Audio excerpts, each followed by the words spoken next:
must never listen to this.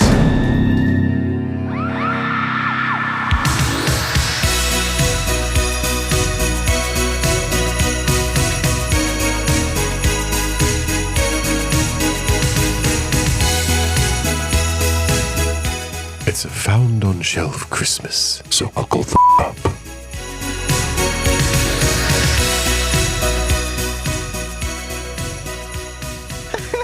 Hey, you're only 11 minutes late. That's not bad. Right? Not too bad. Not too bad. I'm running on fumes. I had an energy drink earlier today, and I didn't realize it was like 200 milligrams of caffeine. Nice. And God knows how much niacin. And like, I'm sitting here working, and I'm like, why do I feel like I'm burning alive? And I'm like, I couldn't like stop fidgeting, and I'm like, oh, it's the energy drink. Yeah. It was a terrible reaction. I've only seen one other person have that reaction. It was a supervisor at a warehouse when I was like 17. It was my first day on the job. He's like squirming like he's having some sort of fit, and he had like, this is back when the energy drinks are just completely unregulated because like Four Loko was in store, and like there's like ungodly amounts of all these chemicals. So God knows what was in this drink. He's sweating. He's shifting around. He's like, I don't know what was in the fucking drink. And then he just screams, "It's in my ass!" And he takes off running. Running like he's at a revival and the Holy Spirit has come upon him. Wow. And he comes back later. He's like, "Man, I'm sorry. Look, it's your first day here. It's my first day as supervisor. That was very unprofessional of me." But it was in my ass. Hello and welcome to the Found on Shelf podcast, the podcast that doesn't let dignity get in the way of having a good time. Yes. Each week, we watch a movie that more often than not should have been locked away in a dark and inaccessible room sealed with a powerful ward. However, it is Christmas, and as a holiday treat, we are watching an actually good movie this week. I am your holly jolly host, the Reverend Patrick, and joining me for the Yuletide fun tonight is my merry co-host, Dustin. Yeah, that's me. And our special guest who, frankly, I honestly can't believe they keep answering our phone calls. The Glass Half Full Moon podcast, Casey and Gabe. How are y'all doing tonight? I was not expecting that segue. So I will say the last time I was on here, I had a gun in my house. I would like to rectify that statement because now I have two. Oh boy. There are two of us. That felt a little more threatening, right? You've been with us in spirit because I have Soundboard Gabe. Pretty unexciting tits, I'll be honest. Soundboard Gabe has joined us in a few episodes. Oh, well. Oh my God. Thankfully, you've stolen my soul, and I will live on through through Elon Musk's Grok AI. Yes. You are the new voice of Grok. Oh, Jesus Cristo. Speaking of Jesus Cristo, tonight we watched Day of the Beast. El Dia de la Bestia. Yeah, you had to pick a good one because the last one I picked for them wasn't very good. Yeah, so, I think we've been through enough thanks to you, Dustin. Yeah, probably. Patrick is the only reason you aren't on my shit list. Well, we'll have to see what happens in the next season. So I'll present this question to the Found on Shelf people. Yeah. Why this movie? Why this movie? Why this movie? A couple of things. Christmas. It's Christmas, and it's one of my favorite Christmas horror movies. And I thought it was actually a good choice there, Patrick. So you've seen this before? I have, yes. Well, when did you first see it? Was it in theaters? No, God, I'm not. I don't think I'm quite that old. No, but I did see it on Joe Bob's Last Drive-In probably about 4 or 5 years ago. Well, could you? Okay, so what happened in the first two of these? Oh no, this is the first one. What? I'm sure it's fine. Don't worry about it. Anyway, hold on. This is not a part 3 movie. This is season 3. We're supposed to only do part 3 movies. I'm sure it's fine. Don't worry about it. It's part 3 of our involvement in a Christmas episode. This is the third Christmas episode. This is a trilogy. I had to pull like Cyborg Cop 3 out of my ass, and you just waltz in here with Day of the Beast. Yeah, Dustin, do you want to quantify how Thanksgiving 3 is the third movie? They were in search of Thanksgiving 2. Yeah, was it the third Thanksgiving movie? It was called Thanksgiving 3. Was it? Casey, do you think that we should actually be here listening to this? I think this is a personal thing between these two. Oh no, I've got the popcorn ready. We're Let not them doing. fight. Let them fight. This is not going to end well. Anyway, so I've seen this movie before. Has anyone else seen or heard of Day of the Beast before? I had not, but I do find it hilarious that y'all gave us a Tubi link for it when it is on Shudder. Yeah, he sent you the Toby link. I watched it on Shudder. I did pop my Tubi cherry with all of you. Was watching this film. I don't know if that's a good thing. It was unremarkable. I hated it. You hated to, yeah. The advertisements are brutal, actually. I got to be honest. It's less bad than Pluto, though. I actually didn't get any ads. Oh yeah, that happens to me every once in a while. There's like no ads. I'm like, what is happening? I mean, I didn't because I watched it on fucking Shudder. Yeah. I didn't realize it was on Shudder until I had been watching it on Tubi. I even had it in another window while I was scrolling through Shudder's catalog, and I see it right there. What the fuck, Justin? I mean, next year you're just going to get a Plex link. Patrick should have. He should have corrected my. I probably should have, but I will be honest with you. I have had not a lot of time to think about anything in the last week. Yeah. Mm-hmm. The day Dustmorn came out, I started my day at like 6 a.m. driving. Wait, what do you mean? Arkansas. What do you mean? This is Christmas. This is Christmas. Yeah. You know what? Never mind. It's Christmas. We're recording this on Christmas. What do you mean? Okay. Christmas is in like a week. Yes. Today's December 17th. I thought Christmas was yesterday. Oh my God, it's Hanukkah. L'chaim. Mazel tov, y'all. Time is a construct. So let's talk about the movie a bit. Yes, this please. is a very religious Christmas film. It is actually. Oh, I get to ask this a second time in the same calendar year. What do you know about eschatology? I don't even know what it means. No. Isn't that the one that L. Ron Hubbard made? Yeah, sure. So yeah, this is a religious aesthetic film about the end of the world, which is what eschatology means. It's also about numerology. It's also about Catholicism. It's also about big bouncing Spanish titties. And overweight, uncircumcised gentlemen who don't wear pants. You know, there was a lot of penis in this movie for a Christmas film. More so than the average Christmas film, but not the most dick I've ever seen in a Christmas movie. I honestly say, like, I was surprised to see the dick, but I was just like, okay. Yeah. Yeah. This is fine. They didn't make a big deal about it. It's just It wasn't gratuitous. Not really, no. I could have gone my life without seeing Alan Moore's dick. Yeah, but Alan Moore would have been so disappointed if any person on this earth can go their whole life without seeing it. Listen, Alan Moore is disappointed no matter what. The only thing I hate more than myself is my fines. That might be the most the most detailed and thorough criticism that's ever been uttered on this show. Yeah. It fits. See, Gabe, Alan Moore is disappointed in you specifically. Just you. Go ahead. I could care less. Didn't he get canceled? I think he might be the only extreme 80s comic writer that didn't get canceled. Because Grant Morrison's got some shit. We just had the Neil Gaiman scandal. Yeah. I don't think Alan Moore. Oh, that's right. It was Neil Gaiman. It wasn't Alan Moore. The more affable personality one. White people make me sad. Alan Moore is just a dick. Yeah, he's just angry, throwing snakes at people from street corners. As one does. So this movie is Day of the Beast. It is a Spanish film from the 90s. Does anyone want to give us a pitch for this movie? I'll let our guests go first if you guys have a pitch. A priest, a metalhead, and a TV psychic walk into Madrid and are trying to find the Antichrist. The priest says to the metalhead, "Hey, let's take some drugs." Yeah. I would pitch this movie as a Freudian exploration of your Catholic trauma.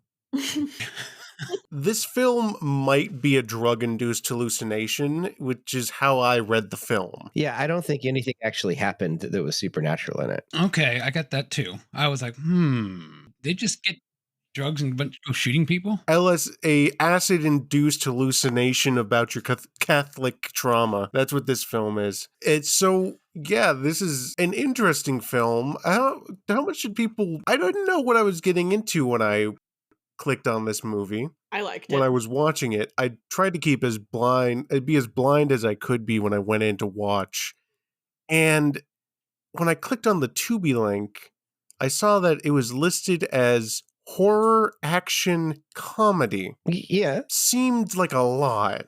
But then you watch it. Seemed like a lot going for it all in once. Yeah. Then you watch it, and it promises all three, and it delivers on all three. It promises and delivers. Yeah. There are times when it actually kind of feels like a Coen Brothers movie. Yeah. It felt Monty Python at times. So do you guys remember in 2011, Harold Camping? He was the guy that ran he ran a Christian radio station. I think it was out of the Bay Area is where I know it from, at least. But it was called the Family Radio, because of course it is. He determined that May 21st, 2011 is the absolute date of the rapture, the day of judgment, beyond a shadow of a doubt, he said. He bought billboards and put them up all over the place. He advertised it, had commercials everywhere. And it totally reminded me of this priest just running around. Okay, but as someone who comes from an evangelical background, there's like one of these guys every 3 months. It's just like, okay, all right, into the world. And then when May 20, what's kind of funny is on May 21st, I'm sitting there like going, okay, no, nothing's happening. And then there was a small earthquake in the Bay Area. And for like a half a second, I'm like, oh shit. No, it's just an earthquake. We're good. But yes, I'm aware of Harold Camping. I'm aware of that. And this film is, as Casey described, 3 crazy people trying to stop the Christian apocalypse from happening in Madrid with drugs, virgin blood, and rock and roll. I mean, hell yeah. What could go wrong? I honestly liked this movie a lot. There were moments when I laughed out loud. Like some moments got such raucous laughter from me. I mean, the opening scene alone. I know. The opening scene. Let's start with the opening scene. Yeah, let's do it. Yeah, because I don't have, there's no trailer. There's a trailer, but it's all in just music and then words and just music. Dustin describes every trailer. It's just music and then words. And it's words on the screen, not words being spoken. And there's some Spanish being spoken. So it's like, is that really going to do us any good on this podcast? Probably not. Although we do have a couple listeners in Spain, so maybe it could have helped. I don't know. Oh, in Spain in particular? Hey, this might work. Yeah. We're going to get some views on this one. You never know. So we have our titular lead, yes. Angel, who is a Catholic priest who has discovered something and is speaking to a random father. Yes. And he's like, I've discovered something. I need to do this thing. Blah, blah, blah, blah. And they're being very secretive, very inquisitorial. And it felt very, that sort of thing. Mm-hmm. And as they are preparing to depart, the giant stone cross above them collapses downwards and kills the father. Yeah. In the most nonchalant way too. It's just like meow. That was the most Monty Python moment in my mind. This is pure Buster Keaton Looney Tunes. Yes. Which it does really help set the tone for this film going forward. Oh, yeah. It is just this is an irreverent film. We don't give a fuck about human life. We're going to cause all sort of misery. And you're going to laugh because you're a bad person. Yeah. Yeah. Called me out. Yep. So the overall plot is this priest who is ostensibly a professor of theology at a monastery has decoded the book of Revelation, or the Apocalypse of St. John, or however it is said. And he's like, okay, it's a cipher. I've decoded it. I know the exact day that the Antichrist is going to be born. And his idea to stop the birth of the Antichrist is to find out where the child is and then kill the child. And he figures the best way to do that is to commit as much sin as humanly possible so that all of the evil will attract the devil and he will sell his soul to the devil, and the devil will then tell him where the Antichrist is being born and he can kill the Antichrist. That's the plot. They explain that to you. And then the rest of the movie is this father is journey in Madrid on Christmas Eve and Christmas to try and do this, to commit evil, find the devil, and find the Antichrist. And that's where we go from there. It's just, this is like the best one wild and crazy night comedy. Yeah, and it does his antics escalate quite quickly. So yeah, shall we begin with the list of his sins? Because it gets crazy pretty fast. So first of all, he's walking through the streets of Madrid.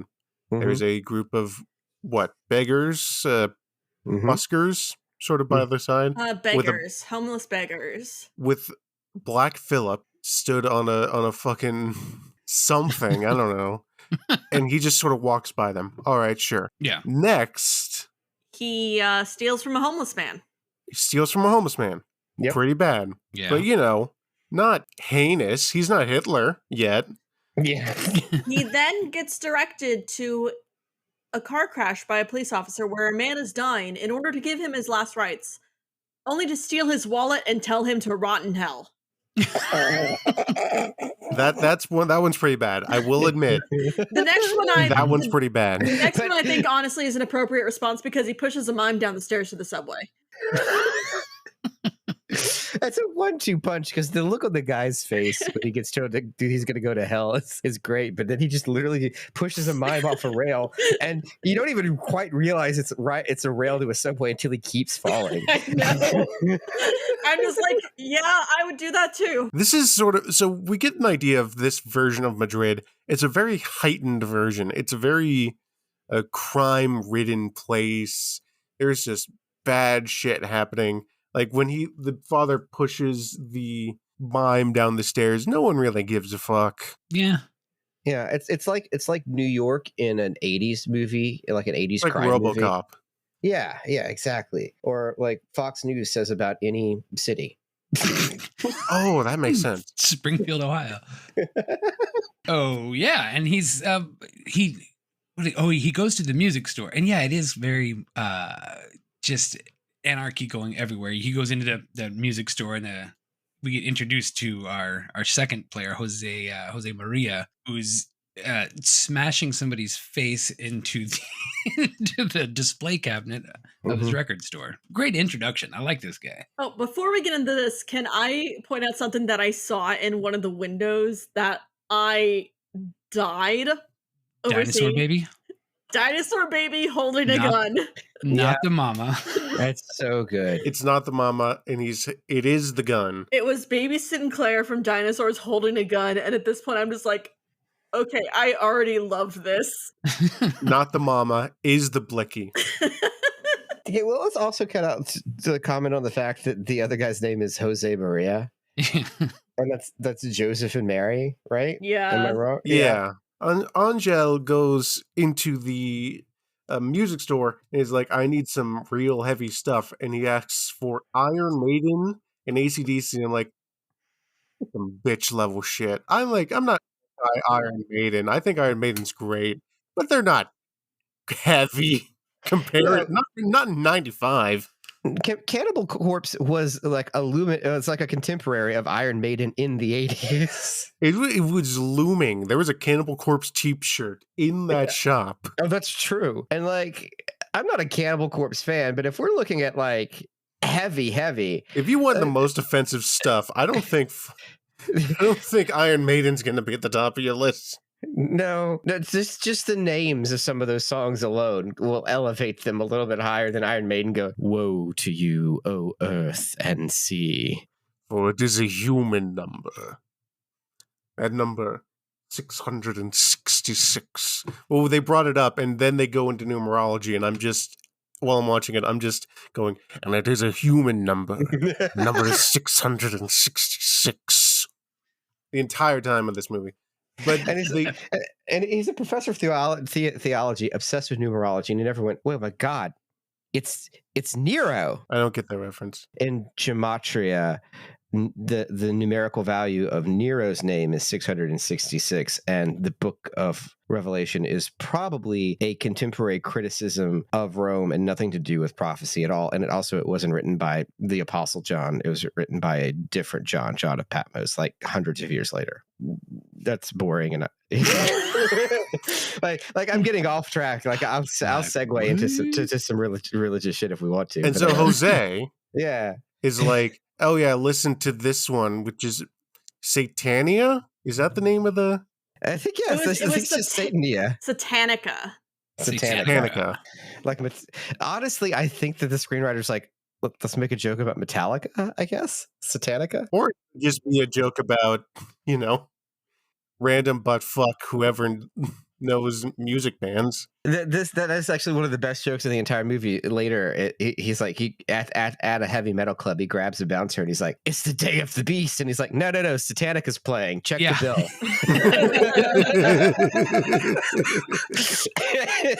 But the father's there. He's going through the different music, and he's like, No, play that one backwards. I need to find the satanic messages. They're not there. It's so good. The Jose is like, hey, do you want to listen to this band tomorrow? And he's like, no, I'm going to be doing things. Well, there's this hostel in town if you want to stay. And he writes down the name of the hostel. Sets Father Angel up with quite the baddie, if I might say so myself. I mean, yes. Oh, a quick segue that I might splice in. I did just look it up, and Opeth was around at this point in time. So there was definitely harder stuff than AC/DC. AC/DC, Iron Maiden, come on. But it also kind of shows, I think, how out of touch the priest was with. Oh, you know what? That actually makes sense. He's like, this is hard. And he's like, give me some AC/DC. That's the devil's music. And he's like, no, try this instead. You need to listen to some Satanica. It's also hilarious because he's like, oh, I need to sin. I need to taint my soul. And he's so innocent about all these things that he's doing. It's like he does it so nonchalantly, just like, just gonna steal this man's money. Oh, there's a mime. I'm just gonna push him into the subway. Oh, some dude's like, I'll be taking this. I won't pay for it. Just telling people, I won't pay. Oh no, I need this. I'm not paying. Is the ritual burning of his feet with a cigarette in the form of a cross a form of penance or protection, or is it a form of blasphemy because he's treading on the cross? No, it just makes him hard. Yeah, I think he just wants to be a badass. I don't know. Maybe he'll get in touch with the priest from Coffin Joe. That's like tweaking his nipples while he's praying. It might be killing two birds with one stone, considering I'm pretty sure he'd never smoked a cigarette before in his life. That was a funny bit. Well, because I'm watching it the first time around, you don't know this. What he's doing is he's like collecting sin, like Pokemon cards. He's like, it just looks like he's going around being a dick, and you don't realize it. You think that's just how he is, and when he's like, and you're like, he's pretty bad at being a bad guy. Yeah. And then it's like, oh no, he is doing this for a reason. Yeah. It's like, okay, sure, okay, I can get behind this. I love that he just comes up with that theory, like, well, I'll just do a bunch of sins, and then, he's like trying to look for bad people. It's like, let's go find sin, the devil's sell music. my soul. Yeah. Question mark, question mark, question mark. Profit. Yes. That's how things work. And so he's got the so he goes to the hostel, and yes.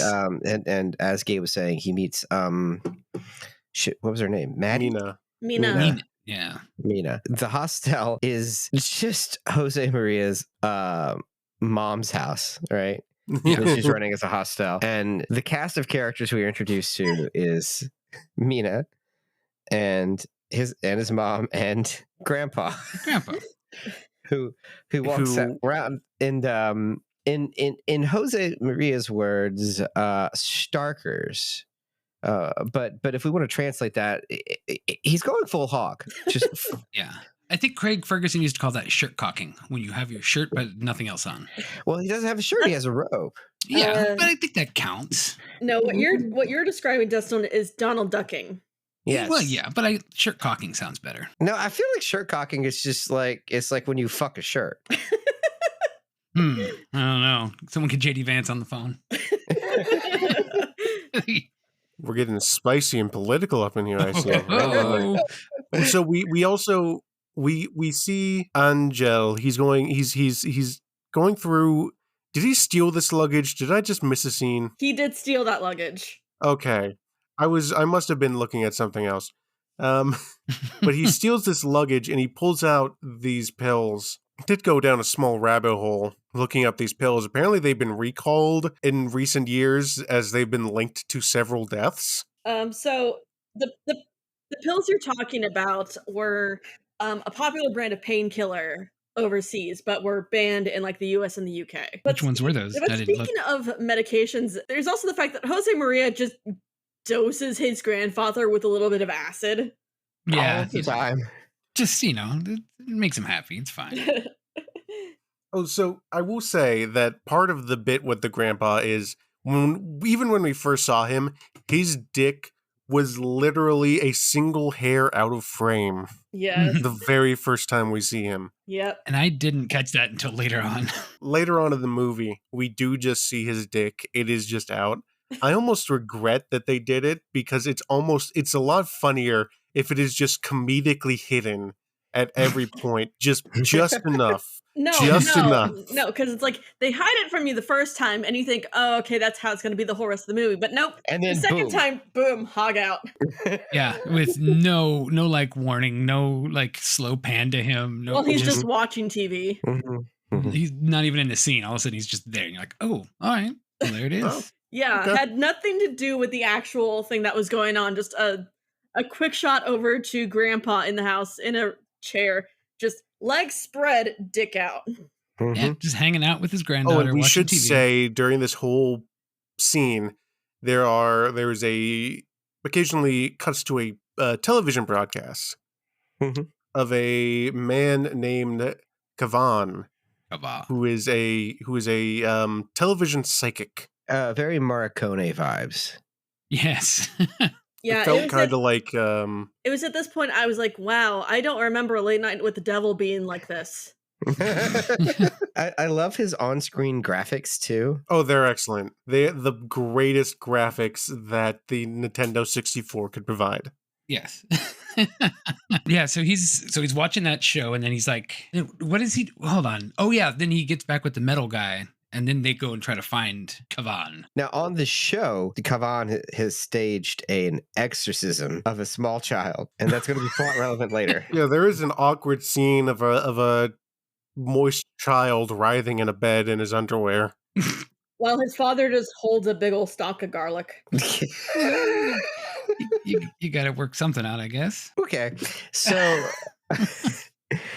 Moving on, there's that's the plot at this point is that Jose and Angel are like, okay, how do we find the devil? Let's contact Kavan. Because he exorcised the devil, so he's got to know how to find the devil. Now, we did skip a part. That is, before he gets the idea of watching Kavan on TV, he does see his book in a bookstore. He's just wandering around Madrid, and he decides to just steal the book. And they catch him, and they bring him to the back office with the manager, and they get out of the situation after he, very calmly explains that he's trying to find and kill the Antichrist. He then hits the manager over the head with an iron. I'm also pretty sure that was the same iron that Mina was using when she let Angel into the hostel. So I was like, did he just steal the iron? And just kept carrying around the iron. I mean, that's funny. Oh, the irony.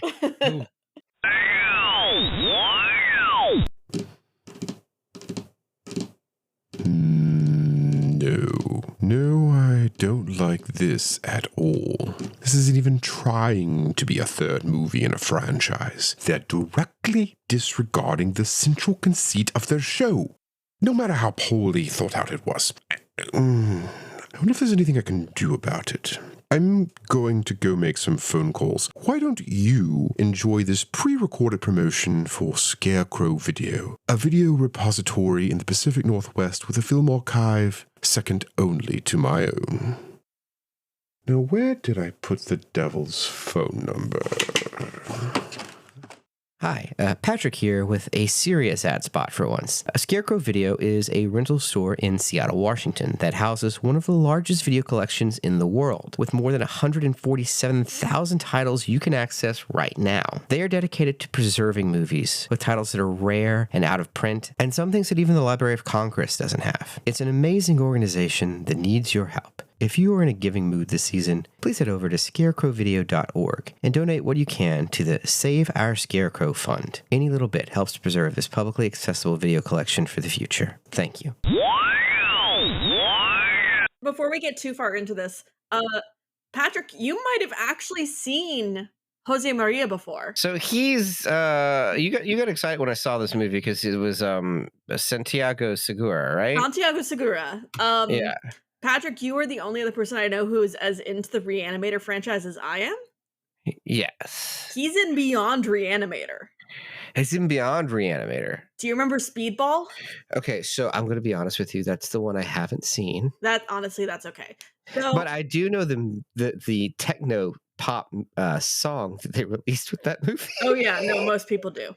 So Beyond Reanimator was a partnership between Brian Usna and a Spanish film company, and they ended up casting Santiago Segura in a sort of secondary role as a drug addict named Speedball, who's always after the good stuff.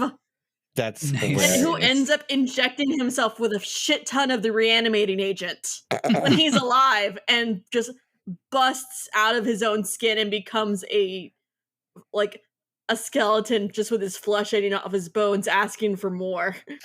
And wow. And that's why I was like, oh shit, Santiago Segura's in this, because I had seen him before as a prisoner and who becomes a skeleton of his own making. That's amazing. I also just looked him up on IMDb, and apparently he is a close friend of Guillermo del Toro. Yeah, I think he's like in bit parts in those movies, right? That sounds about right. Oh, and last one, there is one more character we have failed to mention, which is Jose's mother, who we first see strangling a rabbit. No, that's actually a red herring, because the rabbit was already dead.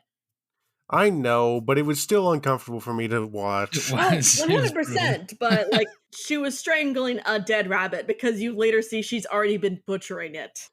She is only okay with the father staying at her house, basically, because he gave an exorbitant amount of money, which she happily covers in rabbit blood and sticks between her tits. Which was the style at the time. Now, I will say, did I tell you about the time that I drugged Dustin and his child into a taxidermy store in Portland? We were up there and we were like, oh, we want to go to the taxidermy store because we want to go to this interesting store. Oh no, we said oddity. Oddity means taxidermy. Yes, he said, "Oh, we'll go to this oddity store," and I'm like thinking, "Ooh, okay." We just came from one oddity store. It didn't dawn on me that maybe bringing a 10-year-old child to a store full of dead animals was a bad thing until we walked in and her face. And I'm like, "Oh right, no, kids might not appreciate dead animals on the wall." Oh, look, it's a giraffe skeleton. Cool. No, honey, they're just sleeping. Daddy, where did his skin go? But they're teaching a jackalope class there in a couple of weeks, and I wish I could go. Yeah, I think I might have to skip that one. Sorry. I've always wanted to do one of those jackalope classes. I know, it sounds like it's cool. I know, all right? Anyway, okay, so the father I've collects sat and watched TV with my cock out, so I mean, we all have something. What I just learned is Santiago was in Tiptoes. What's Tiptoes? You don't know what Tiptoes is? Unless we're singing about that one Tiptoe Through the Forest song. Tiptoes is the movie about little people starring Gary Oldman. Okay. As a little person. Oh, that one. Oh my god. Mm-hmm. Where he's just got like shoes on his knees. And Matthew McConaughey is his brother. Oh my god. That sounds phenomenal. Let's talk about that. Wow. Okay. Anyway, okay. Also, just production note for this film. There's times where the guy behind the camera must be having like a diabetic low blood sugar moment. It's so shaky, right? Shaking. Constantly. Oh, the shaking. And it's not like shaky cam, people. It is literally the camera is just shaking in pace as if the camera itself is convulsing. That would be the one poor production thing I would have to say. Yeah. Is there some weird camera work? Yeah, the weird camera work and the terrible blue screen at the end. Yeah, that whole. I would say that added to it, but we'll get there. Yeah. So yeah, where we're at here, they find Kavan. Mm-hmm. He knocks him out and ties him up. The father does, and then he explains his whole thing to him that he needs to invoke the devil so he could find where the Antichrist. That's where he actually like explains why he's being such a dick. And in the background, Jose Maria is just messing around with the stuff in Just Kavan's putting. home. It's the best. He's just putting on different masks. Did you see in Kavan's house? Did you see that statue that appeared to be a stick man with his dick out? There's just a lot of dick in this movie. Yeah. No. Did you not see that statue? I didn't know. I didn't, Let me- but let me- apparently, Gabe, you were looking. Well, I did take a picture and I did post it. Oh, here we go. All right. Oh, goodness. Let's take a peek. Oh, yeah. Okay. Well, we Yeah. see why you took the picture.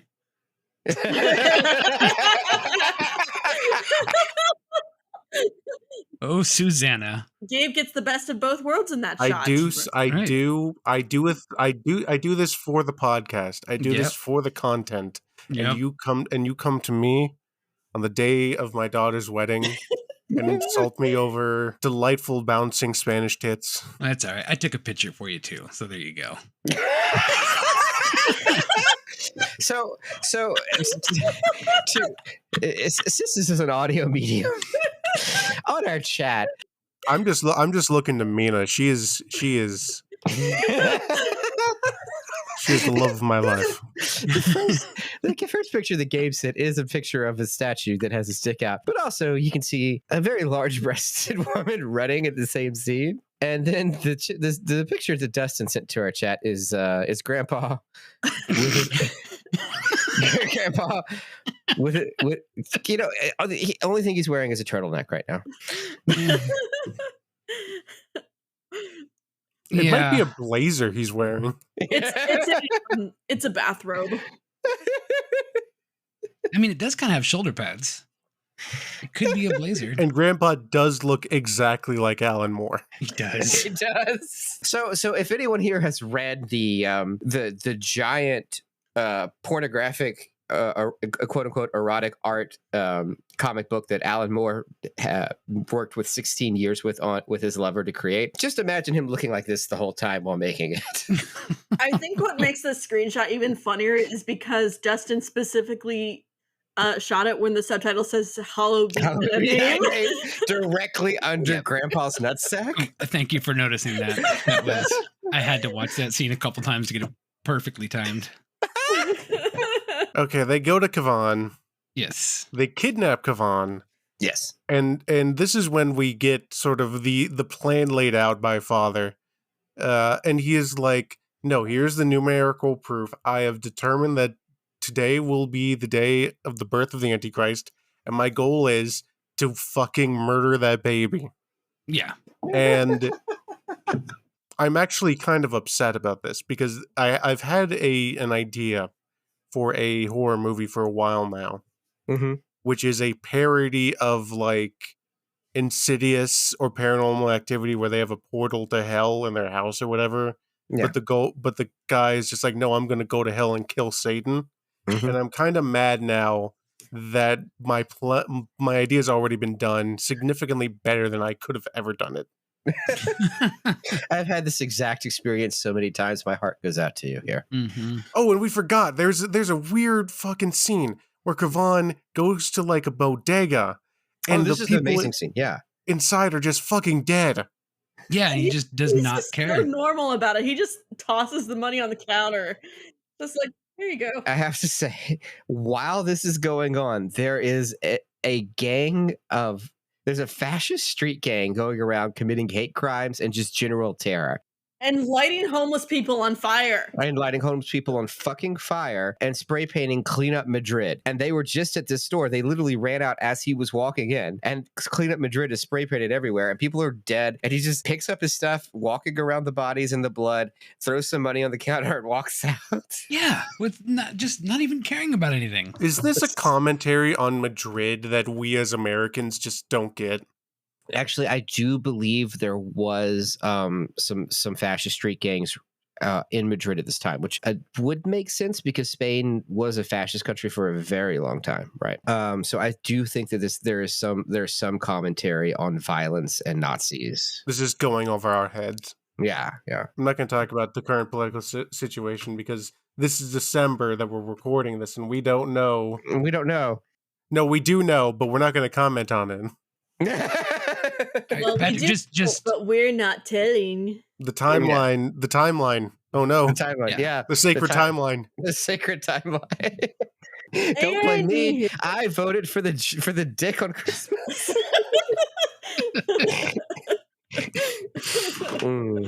A vote for Grandpa's a vote for a fat chode.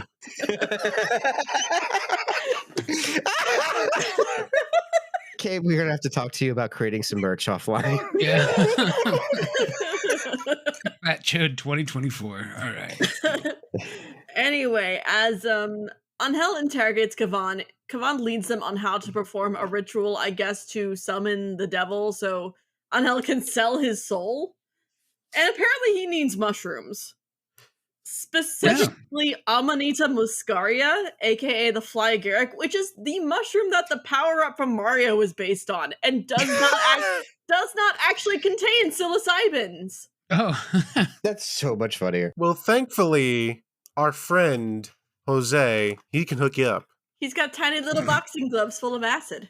Yeah. I love that the setup for this scene is Kavan, who is a TV con man, is literally just spitballing a satanic ritual from the ether. He's got a version of it in his book, and he's like adding to it to make this more complicated. So they just fucking stop and leave while he's tied up in his house. And it's like, oh well, you can't get the mushrooms. That's okay. We've got acid. Oh. Well, you need the host. Well, we found bread, so we'll use that as the Eucharist. Oh, you need a maiden. You need a maiden. Oh, we found it's like Kavan. Oh no! Hey, your girlfriend's here. Oh no, my biddy showed up. Oh no! And then he's like, no, it needs to be virgin blood. Oh, I guess I gotta go find a virgin. Wait, she's not a virgin? Are you sure? He's like, oh, I'm sure. That was pretty good. Are you sure she's not a virgin? And just the look he gave them. Kavan's actor absolutely steals the show, in my opinion. He does. He chews the scenery. And that's always what I'm here for. If that scenery is left without a single bite mark, Patrick wants his money back. That's true. Not to mention, while they're chasing Kavan's girlfriend, there's so much bouncing booby physics that they focus on. And then she falls down the stairs and he drags her back up to his apartment. To be fair, Casey, I don't think they particularly focus on it. It's just hard to not focus on it. I mean... Yeah. I mean, you say that, but they made him chase her down like 5 flights of stairs on camera. Yeah. In tight close-ups. Well, were they going to do a chase scene in the elevator? Come on. Right? I mean, I've seen it happen before. It's in Rocky Horror. Would you have rather seen a chase scene with Grandpa? No, he's just like a pursuer, like in Resident Evil. He's just coming at you like fucking Nemesis. So, yeah, we got that. And then so he needs a virgin blood, so he goes to find Mina, because he's just assuming that she's a virgin, right? Yeah, well, he's assuming, and then he asks, and she says it. Yeah. And he believes her. Because she's saving herself for marriage. What she said to the priest on Christmas Eve. I mean, I respect Mina. Mina's allowed to do what she wants with her life. You got a little crush on Mina. That's not a criticism. I'm just saying. Like everything else in this movie, there's a lot that you're taking on. Are you criticizing my queen? You know what? No. I didn't realize we had such a Mina stan over here. Team Mina all the way, it looks like. I'm following her Instagram now. I'm Team Susanna person. Steering away from this a little bit, I actually completely forgot that while they were chasing down Kavan in Jose Maria's car, he victim blamed a woman who was sexually assaulted by aliens. Yes. Yeah. Now that's a cultural commentary. It's like, so this woman was raped by aliens. I think she provoked them. What was she wearing? Did you see what she was wearing? Yeah. I had to bring attention to that because I was just like, this is such a great throwaway line. I can't have it not be addressed. To get his plan to get virgin's blood is to check if meat is a virgin, then to dump crushed powder made from the pain pills in the stolen luggage into her coffee to drug her. And then he wants to get her blood, but his idea is to use a syringe where he got from who knows where. You probably got it from Jose Maria. Yeah, but there was nothing in it. Yeah. Well, and there was something in it before, I guess. You never know. This is probably one of the most outright slapstick parts of the whole movie, would you say? Yeah. Yeah, but it's not really played out too much like slapstick. Like, they don't play it like it is, but it is, which is, I guess, straight slapstick. This is the most Coen Brothers moment, because it's very much like something you'd see in Blood Simple, where you get this like deranged, surreal violence with this like slapstick. See that? Yeah. So he drugs her, and then instead of sticking the syringe in her neck and getting the blood right there, which he eventually does anyway, he decides to drag her back to her room. It's like Weekend at Bernie's. Yeah. Yeah. And as he's doing this, there's a phone call, and the mom, Jose's mom, is like, "Mina, get the phone." She's incapacitated, so the whole bit plays out is him trying to hide from the mom during this routine. It's like drag her into one room, drag her out of a different room, drag her into the bathroom, and oh no, Grandpa's on the toilet. That's a great bit. Yeah. Grandpa, who is entirely silent and has just done nothing but stare blankly ahead, is just in the bathroom, not saying anything. But surprisingly, his pants were around his ankles. Yeah, wait a minute. He puts on pants to go to the bathroom. It sounds like an idiosyncrasy that a character would have in a Train song. While he's getting Mina's blood into the syringe in her room, the mom finally figures it out and busts the door in with a shotgun and just starts firing. And the most amazing shotgun in the world. Oh, this shotgun's amazing. It just never runs out of ammunition. Becca, my wife said it was the shotgun of infinite ammo. Mm-hmm. No, that was in my notes. It said that in my notes. My notes said that shotgun has as much ammo as is needed for the plot. Yeah. And the best thing is when it shoots, it's literally just a firework they've got going off inside of it. So it's like it's just shooting pyrotechnics with this amazing sound, and there's a ton of it. And with this shotgun, she blows his ear off. The father's missing like half of his ear, part of his face. Yeah, right. It's a rough time for him. But this fight ensues. He's trying to fight her off and she's trying to shoot him, and he's got a syringe full of blood in his hand. And they topple down the stairs, and he pushes her down the stairwell and kills her. Oops. Confirmed kills her. Is that what we're going with? She's hanging upside down and unconscious, but she did fly down several flights of stairs. Well, she doesn't collide to the ground. She goes like over a bunch of the railings. Yeah, she just smack a few of them pretty hard. You seem like a strong bitch. I mean, did you really want to say that to Dustin, who's just going to clip you saying that and use it ad nauseum in season 4? Why would I ever do that? Wait, let me get a clean take in that case. But no, they push her down the railing. She is potentially dead. Unconfirmed, and he returns with the blood, where we get an amazing scene where they perform the ritual. They mix the blood with holy water as well as a bunch of acid tabs. They mix it together. They dip some fucking bread in it. And he blesses it because he's a priest. Yeah. He's consecrated. And they all eat the bloody acid bread. Mm-hmm. And proceed to read out his deal with the devil. I think bloody acid bread is going to be the title of this episode. She's not going to be hog out, full hog. Fat Jode. Obviously, the title of the episode is A Vote for Grandpa. Grandpa's a vote for Joe.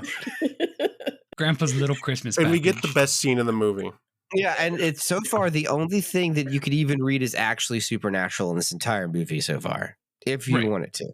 And that happens after they've all holy done bloody a acid. bunch of fucking acid. Like a ton of acid. Well, because the father doesn't like, he puts in like a dozen tabs of acid. Yeah, just like a whole sheet. Just throw it in there. This is not a normal dose of acid. This is the dose of acid that Hunter S. Thompson put in his coffee every morning to wake up. And they're just going to take it casually. And they all take a bunch of fucking acid. And first of all, the most supernatural thing that happens is there's a cockroach that approaches the pentagram and stops and walks away. And they're like, yo! They're fucking pogging. Which is great because it's like the most realistic depiction of doing witchcraft while high. I don't know if it's anyone else's experience, but like, oh my god, dude, did you see that? I saw that. I mean, yeah. Been there. Yeah. but then a fucking goat walks in. And then the goat happens. And then fucking Black Phillip shows up. And then the goat stands up. That was genuinely horrifying. It was great. Felipe Negro. Yeah. It was a, what was that? Was that like animation or is that stop motion of the goat getting up on two legs? I think it was bad CG. Well, it might have been bad CG. I didn't notice because it's also bad blue screen. Yeah. Which the resolution suddenly dropped. Yeah, like it was 70%. It was bad CG. And then the goat fucking like growls at Angel with sharp ass teeth. And it just cuts to black. And I'm like, what the fuck, dude? You didn't even offer them like butter? I mean, to be fair, they're already living deliciously. I've seen The Witches. Oh no, you need to watch The Witch. That movie's awesome. All right. Okay, here's my experience. I watched it in a theater and I got to the end and I'm like, this movie rules. And everyone else in the theater laughed like it was the dumbest thing they've ever seen. And I felt like Frasier going, "You Philistines!" Okay, all right. Is that a recent movie? It's Robert Eggers' first movie and the debut of Anya Taylor-Joy. Okay, all right. It was also the debut of that goat. Yes, you are. You're gonna need subtitles. Yeah, I would. It's in subtitles. It's in English, and you definitely need subtitles. Yeah. But to be fair, I think any Robert Eggers movie you need subtitles. Yeah, because the other ones, the Northman, Lighthouse, and then Nosferatu's coming. I'm really excited for Nosferatu. I am too. We're talking about a different movie. We're almost done with this movie. Well, sort of. Well, no, they see the goat. The goat comes in, it stands up on two legs, it growls at them, and then Father Angel, he puts together a bunch of the surviving bits of his contract that he burned up. And they're like, at this point, Kavan is also 100% in. He is in. He has seen the goat. Mm-hmm. He is like, this is real. Mm-hmm. And they put together these burnt up pieces, and I believe they translate to, "Do you think this is a game?" Yeah. Yes. Or this is not a game or something? Yeah. And after that, they begin to hear a pounding at the door, which could just be Susanna knocking on the door. Or but they're all high on acid. So they decide to go out and scale the side of the building. And in doing so, because they are way the fuck up there. And Jose Maria is high as shit, and he thinks everything's fucking hilarious. And especially suicide would be really funny right now. He jumps twice. And they had to try and catch him. And Jose Maria is not a light man, and neither of these people the other two people are particularly strong people. And he's just like, "Look, Father, I'm flying." No, well, I will say that I feel like this bit went on a little too long. Oh yeah, it did. They really just needed the one jump, and then they could have like the chaos could have ensued. Gone through with it with Kavan falling as well, and what we do get is Kavan trying to pull up Jose. He falls, so it's a chain of Angel holding on to Jose, who was holding on to Kavan, and they drop Kavan, and we get another excellent blue screen shot that is clearly the actor on his back going, "Ah!" Yeah. As he's falling down and collapses. He doesn't fall all the way to the ground. He falls onto another signed. He survives, but he's real fucked up. Is that shot like the Spanish equivalent of Nakatomi Tower? You know what? Yeah, kinda. This is kind of Spanish. Die Hard. Yeah. Spanish Die Hard. What are we? Oh, so yeah, Kavan falls. Mhm. He goes to the hospital, but then he's like, I need to go on the air like tonight. I need to broadcast what's happening, And somehow they let him do it. yeah, and Jose and the father just kind of go on I mean, it is a very much Hunter Thompson-esque tour of Madrid, just barging into random places. Oh my God, is this movie just Fear and Loathing in Madrid? Yes, I think it might be.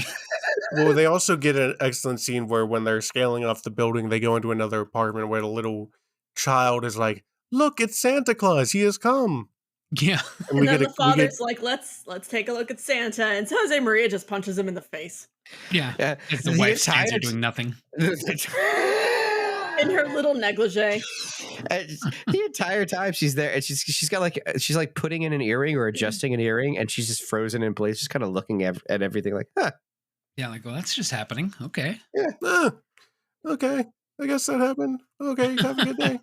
And then there's like a meeting where somebody's talking about Nostradamus and how, talking about predicting the future, and then they're like, well, that's got to be where the Antichrist is going to be born. Let's go talk to them. Angel had gotten a flyer for this talk in the very, very beginning of the movie, and Yes. he's just like, "Oh my God, do you know me? Are you one of them?"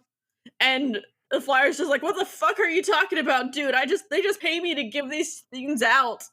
Why do I get all the crazies?" Oh yeah, that guy. And he Yeah. takes the flyer back from Angel, just like, "No, you aren't having this. You're fucking nuts." Oh, and also there is a scene with Kavan where a guy just gets fucking electrocuted for no reason at all. Yeah, he picks up a pen that's like in water with a live electrical wire nearby. He gets fully marved, where he grabs a live electrical wire connected to water, connected to a pen, and it's just a big screaming jolt of electricity. This movie is just a series of comedic bits punctuated by profound moments of violence. I'm here for it. Yeah. Yeah, I'm here for it. Yeah, because at this Nostradamus meeting, Jose busts out his magical infinite bullet shotgun and just starts blasting. It runs in the family. He just shoots in the air everywhere he goes, except for when they go to the nativity scene. Then he starts kind of. Oh, you mean the people blackface scene? Yeah. Also, apparently in Spain, it's the three wise men who deliver the letters to Santa. Huh. Is that why it was important that the cops shoot the three wise men with impudence? Apparently. I just remember like hearing a woman's voice over the speaker saying, "The three wise men are here to take your letters." And I'm just like, okay, are they Santa's helpers? This is actually the reason why we can't do there are certain Christmas horror movies we can't do, because blackface is really prevalent in some Christmas traditions in Europe. See, we could have done Grimcock. No. No. Is that in Gabe wants Christmas to watch it. Christmas with Cookie 3? No, we did watch Christmas with Cookie 3 already. Is that a Gimcrack's porn name? Well, I guess it will be now. Face. You heard it here first, folks. Go update the Found on Shelf fan wiki.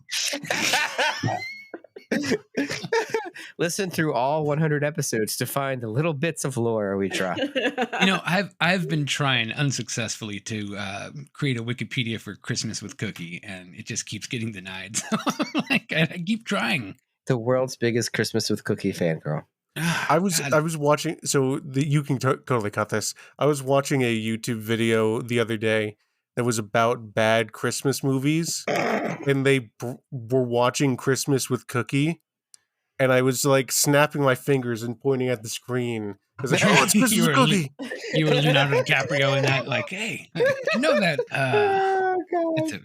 It's a Christmas classic. Everybody should watch it. Oh goodness. But yes, okay. Yeah, no, BLZ, they're just straight up bucking the rules. I think you can totally burn them for this. I know how much you've wanted to get back at them for making you watch things. And they've left themselves wide open. Oh, sorry, I'm on the air. I have to go. TTYL. are you still listening to this? You could have just watched the movie by now. Well, no matter. If you like this, you'll love our 24-hour Christmas Day marathon on Twitch at Found on Shelf Pod. That's right, Found on Shelf Pod on Twitch. Come join us as we watch the holiday classic Christmas with Cookie for 24 straight hours. My God, we're going to go insane. So they start a shootout. Father and Jose are running around. They find the guy. They have a shotgun to his face. He's like, I don't fucking know what you're talking about, guys. Mhm. And Father's like, all right, I'm sorry. We got to go. Also, hey, Jose, I might have killed your mom. Sorry about that. And he's like, fucking baller. He does. Jose also just throws away the shotgun at the bus stop in the trash can. Yeah, he's just like, Well, that's it's because done. he's out of ammo because the gun only has enough ammo as is needed for the plot. Yeah.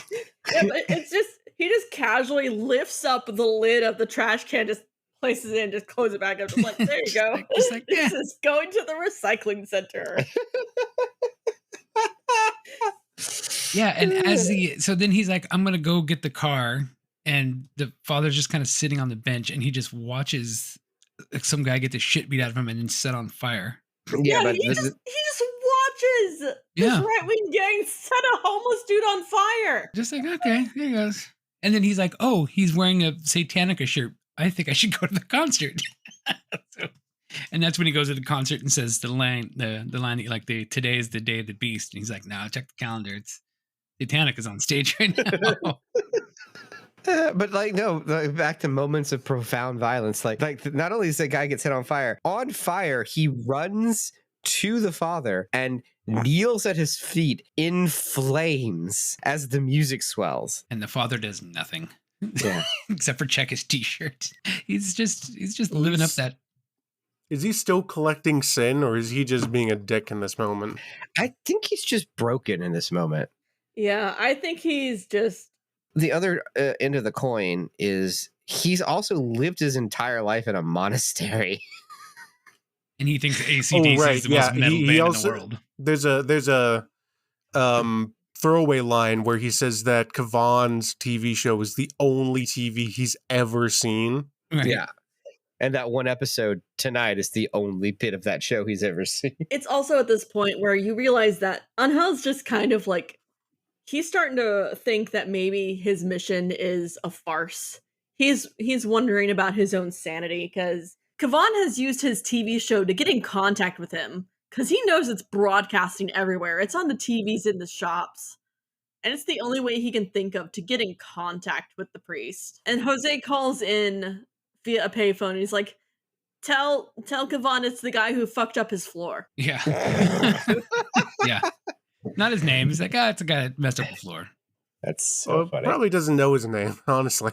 Yeah, that's true. Yeah. But they have a conversation. Kavan is like, no, father, you must believe in yourself, and we must use the power of friendship to defeat the Antichrist. Because I think I found the code. Yeah, now Kavan's like, I got the code now, and now I figured it out. You figured out part, I figured out the other part. It's the mark of the devil. They go to find the mark of the devil, which is a, like... Yeah, so he's found all these medieval manuscripts that are supposedly are contracts with people selling their soul to the devil, because that's some puritanical bullshit that people thought that they're like physical contracts, right, with the devil. And the devil signs his name as Satan in English in all of these contracts exactly the same. And it's like, and the father's like, you know that these are just all copies, right? And he's like, yeah, but look underneath them. There's these two little lines underneath every signature, and that's his mark. These two little lines. And he explains, well, the cross is just two lines that intersect, and what is a church if not two lines that intersect with windows and doors? Therefore, Satan's mark is two lines that do not intersect. Therefore, Satan's church is a building that is just two lines that don't intersect. And they cut to fucking Weyland-Yutani in the middle of Madrid. Horrifying monolith that we have yet to see in the movie. It's right behind them. So yeah. This movie is so dramatic. It's like modern Gothic. It has these like swells of like architecture and like shots and music at the same time. It's really great. Right. And so they decide that this building is the Church of the Antichrist. And they have and they go and they hear a small baby crying. So the building they're in is a building under construction. They break in, and it's because it's under construction. There's just like Vagrants.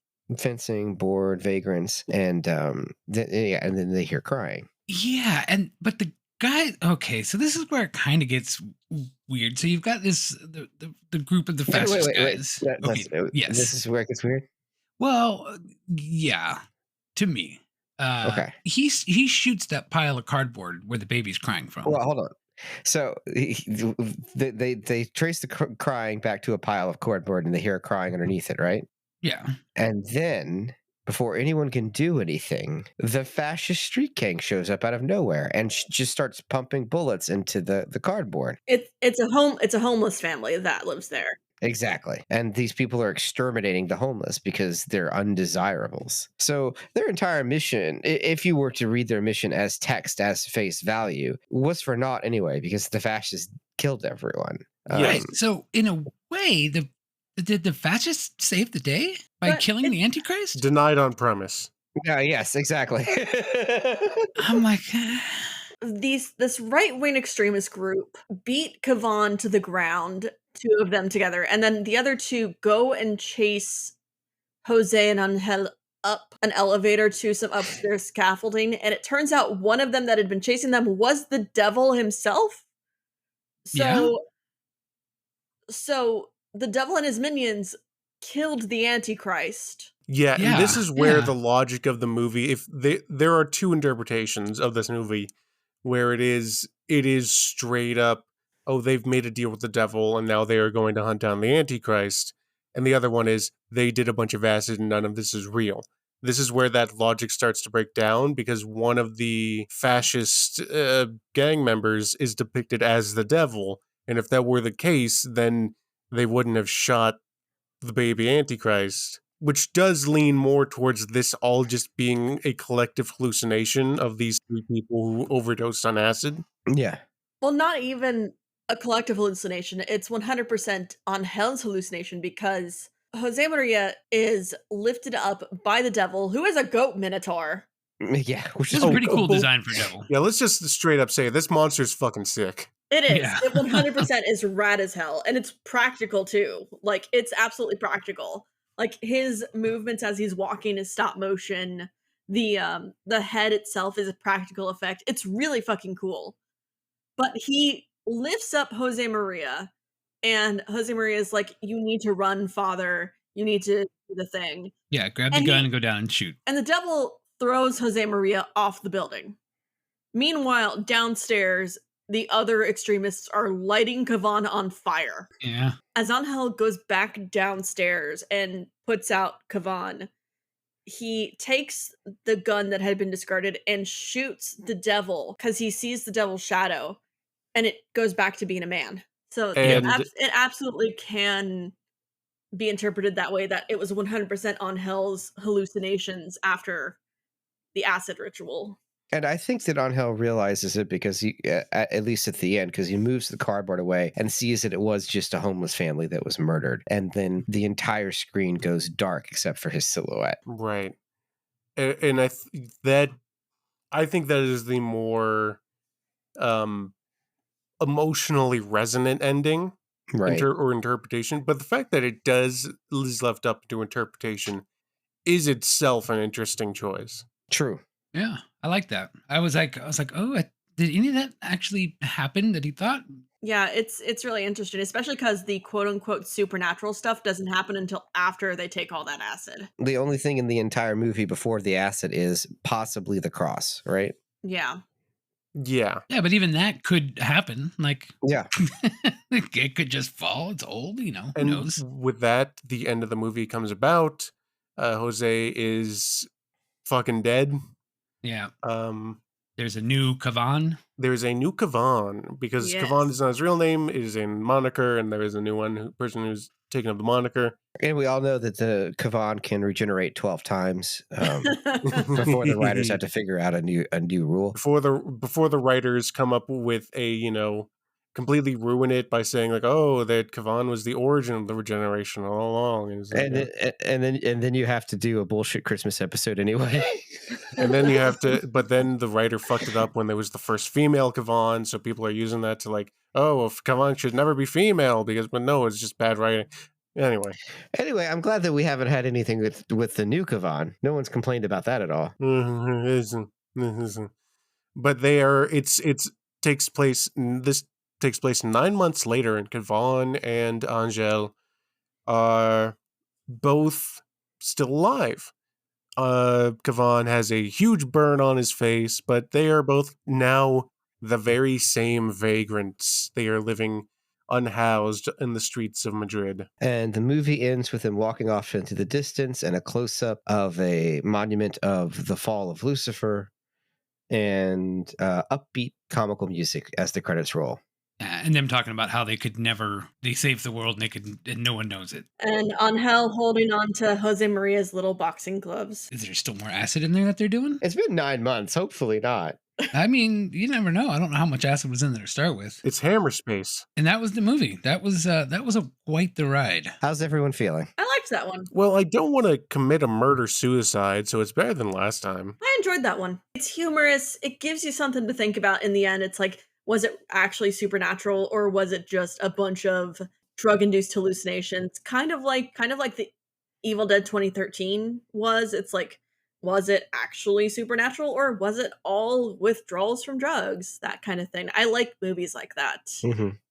Yeah, I agree, because that kind of brings out that it almost inner horror of like, if I get too fucked up on something, could this be what anybody is capable of doing, kind of thing? And honestly, the violence in this movie is fairly realistic. I mean, not the slapstick stuff, like that's all comical, but like what ends up happening is like something a person could do. You could, acquire a gun relatively easily, at least in America, and something could go quite wrong. Say you had a gun on you and watched a Krampus movie. God knows what would happen.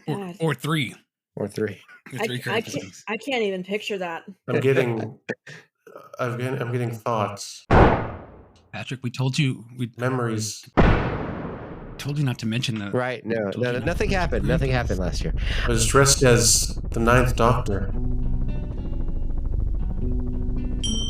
Through early morning fog, Gabe, it's not your bedtime. Go to sleep. Okay. No, I like this. Pants on. It's time to go to the bathroom. Oh, that's where I've been missing this whole time. I know I've got an alternate title. It's a full hog Christmas, Charlie Brown. All right, no, I like this movie. I thought honestly, I think a lot of it is really funny, and then it gets really fucked up at times. It's a nice emotional journey that takes you kind of a roller coaster. And as far as Christmas horror or Christmas horror adjacent movies, I think it's pretty good. Yeah, right. I agree. Yeah, most Christmas horror movies tend to just go with the Santa Claus killing type role of some sort. Okay, so I have a problem with Christmas horror because I think the horror on Christmas should be inherently a funny thing. Probably mostly because I like more of the cartoony Christmas than the classical or meaningful Christmas. So I like the idea of wacky slapstick horror. But most Christmas horror movies that I have found tend to be like, let's subvert this sacred holiday by being as like nihilistically dark as possible, which ends up being mostly bummer movies. So I'm more of let's do Santa's Sleigh or Jack Frost, but most of the movies end up being Silent Night, Deadly Night, or Black Christmas, and I'm like, ooh. Yeah. You want Krampus and not Krampus. There we go. Careful what you ask for, because you might get Sister Krampus. We're gonna pretend that doesn't exist. All right. I guess that brings us pretty close to the end here. Dustin, is there something you want to say? In a way, I brought you here to offer you a job. You think you can do it better, so here's your chance. If you had three and only three things that you would change about this movie to make it better, what would they be? So first of all, I would like more Mina. That's just on his Christmas list at this point. Yeah. No, maybe because I needed a third for this. But genuinely, I would have preferred there to be more ambiguous to whether or not it's supernatural things going on. Right, like more happenings instead of just more three like things. in the beginning with the cross falling. Yeah, that is a very easily mundanely explained thing.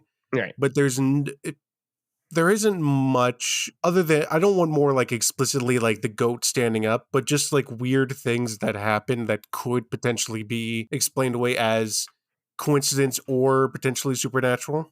Mm-hmm. And I would have also liked more of an emphasis on like Judeo-Christian elements of Christmas. Mm-hmm. Because it is, while there is symbolism and there is some Christmas stuff here, I would have preferred just a little bit more. Yep, no, I could see that. But those would be my three changes. All right. What do you have, Casey? Yeah. The only thing I could think of that I would want to change is more just random things that are thrown in that you don't really understand, like why it's there, like the shot of Grandpa. So you want more Grandpa Cock? No, I want more things like Grandpa Cock. Something along those similar veins, not actual veins, not actual cock veins, but. Good night, everybody. Oh God, that's gonna be my clip for the soundboard, isn't it? Yeah. Oh yeah. We need more cock veins.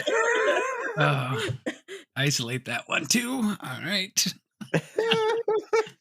No, honestly, I wouldn't change too much of this. I liked this one a lot.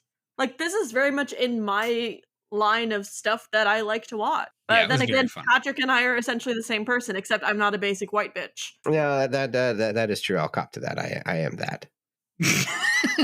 So part of do either of you have any three things that you would change, or is it just for us? You know what? I will say that I don't know if I can come up with three, but the one thing I would change, we talked about this earlier, I think we agreed on it, is shortening the building scaling scene to just like the one falling gag and then getting on with the plot instead of letting it go on for like 3 or 4 minutes. Yeah, and this is an hour 40 minutes, so it's not like you needed to stretch that runtime. No, yeah, they had a whole 10 minutes they could have cut, and like maybe they should have. I don't know what else that really sticks out, but that one definitely does.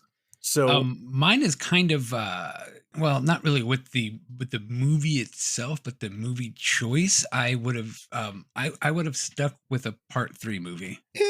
What are you gonna do, Dustin? What you want is irrelevant. Wow, that's definitely going on the soundboard. Patrick is invoking something evil, and no good will come of it. Dustin, I cannot tell you how many times I've heard that in my life. So here's a question I have for all of you. How much? So I will say this film cost 2.1 million euros to make. What do you think that equates to in today America bucks? Oh, in today dollars? Today America bucks. 8 million? 8,000,001. I'll go with $1, Bob. Well, I guess technically Dustin wins. Closest without going over, baby. It is almost exactly double that amount in $4.2 million US dollars. Wow, Damn, all right. This is a cheap movie to make, honestly. And on IMDb, it says it had a worldwide gross of $10,000.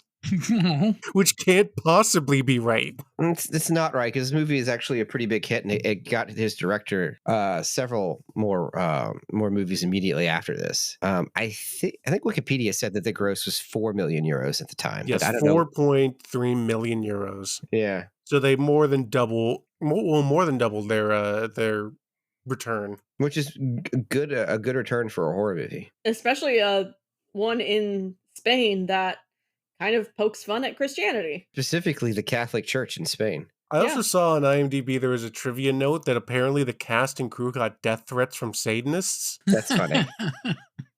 We're not like that, man. Too bad we don't know Satan, or we could just ask him. Also, there's a note on IMDb that says most rituals shown in the film are real Satanist rituals and weren't altered at all. I don't think that's accurate. Are you, Patrick? Don't do this at home. I'm kind of scared, honestly. Now that I know that these are real, it's kind of scaring me, guys. I think we shouldn't have watched this movie. Well, we've summoned the devil before, and it is a little elaborate, but we didn't need anyone's blood to do it. We just needed to invoke the name of Neil Breen. We didn't need anyone's blood? What did you do? What did I do that thing for? Really have got to communicate on the Slack before we make these decisions. Oh, well. Gabe, I can guarantee that you're probably not going to be able to afford as much acid as you need for that ritual. Well, thanks. Okay, sure. Oh, God. Has acid gone that much up in price? It's been a long time. Huh. Inflation's a bitch. Yeah. All right. Well, speaking about inflation, I don't know. Does anyone have anything they want to plug before we end our Christmas episode today? I mean, I don't know. Listen to our podcast. It's out there. It's out there somewhere. It's the Glass Half Full Moon podcast. Yes. Fantastic podcast. Yes, we go through the full moon catalog and determine whether you should watch their stuff or not. And most of the times it's you should not. Yeah, actually, you know what's funny is I was going to invite you on the podcast next season to watch Petticoat Planet. Stop with this. I have to delete every instance of real porn that makes it to the list of movies. Patrick, you said that would not be a good idea. You guys might not come back after that one. So. I think we would have deleted you from everything. Or at least I would have. I don't know about Gabe. I'll just send you a copy, but change the title of it, and you guys will think it's something else. And I'm like, God damn it! No, don't make me do it. I've made it through this episode without a mental breakdown or a murder suicide. Can we please have a normal episode for once, please? This has been the Found on Shelf podcast. If you enjoyed it, we do this every other week on New Video Tuesday. We review the weirdest movies that we can find, and then eventually talk about those movies while talking about God knows whatever else pops into our heads. And somehow an episode pops out. You can find us on social media at Found on Shelf Pod at all social sites. Whatever social sites have survived the social wars, we are there. Blue Sky, Threads. I think Threads is a thing, right? Yeah. And I like Threads. I'm pretty active on Threads. I'm not hip and with it, so I don't know. Yeah. No, we got a couple good followers on Threads. Do we? Surprisingly, yeah. Okay, cool. That's all I have. Dustin, you have anything to lead us out tonight? No, that's all. I'm just I'm curious to see what's going to happen now that now that we've broken our part 3. I'm really worried about this, guys. But that's all. And a full hog to everyone.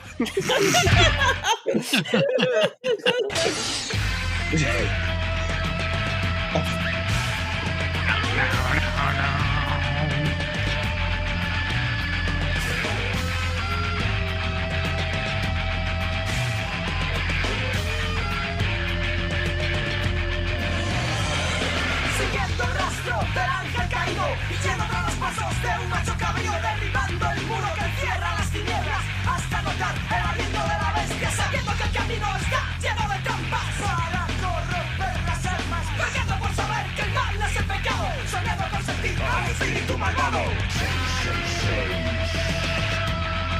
El día de la bestia. Yeah, man, heavy. I kind of like that song. It is kind of good. The music was pretty decent in this one. Hey, you know how there's a Christian weightlifting team called the Power Team? No, actually, I don't. Oh, Yeah. well, there is. Did they have power bottoms?